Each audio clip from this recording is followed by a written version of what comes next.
सर्व अंतर्यामी नाथ पुरुष तम मत दिय तव प्रेम। हे महाप्रभु हे पुरुषोत्तम आपण प्रेम वारिधि को टिके जदि जगत रे सिंचन करिवे भक्त मान पक्षरे पकई देवे अमृत वारी ताहाले अमृत धारार आज समस्त प्लावित हेबे सारा जगत समस्त भक्त माने आज ये गंगार बारिधारा जो भाव में आपण बुहाई बड़ दाण्डे कि आज समस्ते एकाकार हो जाती समस्ते जय जगन्नाथ कही केवल आपण पाखे समर्पित भाव में रही। हे महाप्रभु आउ आपण को देखीदे कौन हम ना भक्तटे सदाले कहूँ दीन बंधु हे बंधु तुम्हें मोहर दीन बंधु हे बंधु तुम्हें मोहर दीन बंधु हे महाप्रभु संसार जे बंधु देवा नेवा बंधु न देले न नेले किए कहारो संसार जे बंधु देवा नेवा बंधु न देले न नेले किए कहारो तुम परि बंधु किए से हेव कि तुम परि बंधु किए से हेव कि पूर्ण करी देवे सुदामापुर दीन बंधु हे बंधु तुम्हें मोहर दीन बंधु हे प्रभु तुम्हें हो दीनवानकर बंधु तुम समस्त प्राण बंधु सकल शरीर भितर जीवात्मा स्वरूप आपण होती प्राण बंधु जीव परम भितर एकमात्र सहारा होती सकल जीव भितर आपण होती प्राण बंधु स्वरूप रही समस्त सकल हृदय। हे महाप्रभु आज पूर्णगर्भा कर रथ को जो भाव में सतकी रथ आज तंकर प्राण प्रतिष्ठा हो जाती स्वयं भगवान नीलकंदरवासी विजय कर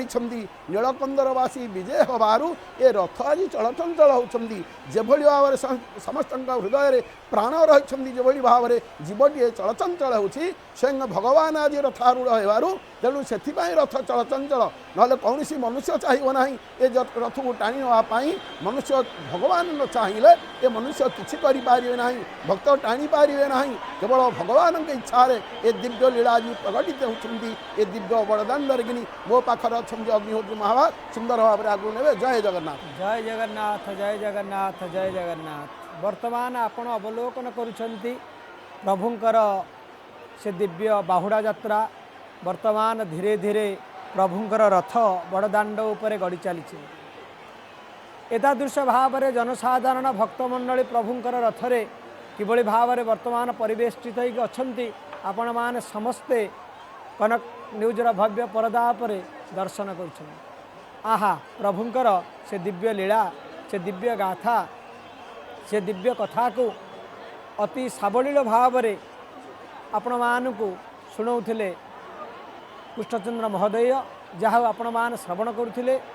आपण मध्य प्रभुंकर से दिव्य लीला को दर्शन कर किभली भाव में मैंने आगे चले बलभद्र मध्य चांद मुही पछरे आसे कालिया गहली लगाई किंतु ये जो गहली टिके भिन्न गहली रही कहीं ये गहली एभली भाव में रहिबो ये गहली आज गोटे पटे प्रभुंकर माँ को छाड़िकी जो दुख एवं गोटे पटे माँ लक्ष्मीकर रोष ये रोष आ दुख भितर ये दुईटी कथा गोटे रोष करवा आउ गोटे दुखिनी हवा गोटे माँ विरह एवं गोटे पत्नीर रोष कहीं प्रभु निजर पत्नी की छाड़ी ये मानवीय लीलार सदृश्य कारण जदि आम देखा वेदांत दर्शन अनुसार ये तो ब्रह्मर कौन तुम्हें माता सी निजे हूँ माँ सी निजे बंधु से निजे सखा से समस्त तांकर कही ये जगत हूँ समस्त तांकर किंतु यदि साधारण मानवीय लीलार आपण परिपुष्ट बा देखिए प्रभुंकर इठी श्रीक्षेत्र में प्रभु मानवीय लीला कर यद्यपि ब्रह्म अखंड अनुपा अनुभव जेई भजई सब संधा यही न्याय रे आपण माने वर्तमान देखुचंती से रथ चकड़ा पर वर्तमान प्रभु बड़बाड़र सामंत रथ धीरे धीरे लगे प्रस्तुत है बोध हुए लगिगला आज बड़बाड़र सामंतर रथ आहा प्रभु आज सुंदर भाव दर्शन दौरान प्रभु यही भाव दर्शन दे जीव को ये जो यात्रा ये एक विरहर यात्रा एपटे कही मुझे एक मार विरह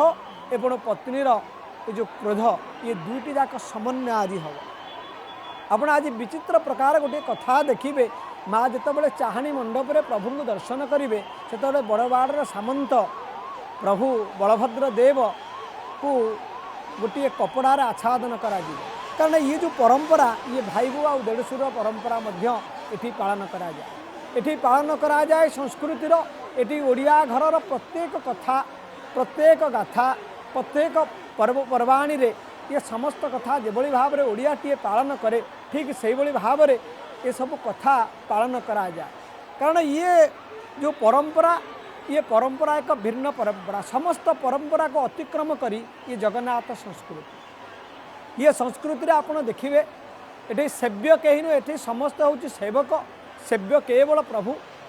महाप्रभु मान सेव्य कारण सेव्य सेवक भाव को धरी ये परंपरा ये जी जहाँ कर समस्त कथा को प्रभु पाखे समर्पण हो सी निजर सेवा को अतुट भाव में से निजर सेवा को किभली भाव में प्रभु पाखे समर्पित कर देखु किभली भाव में जनसाधारण किभली भाव में भक्तमंडली आज प्रभु पाखे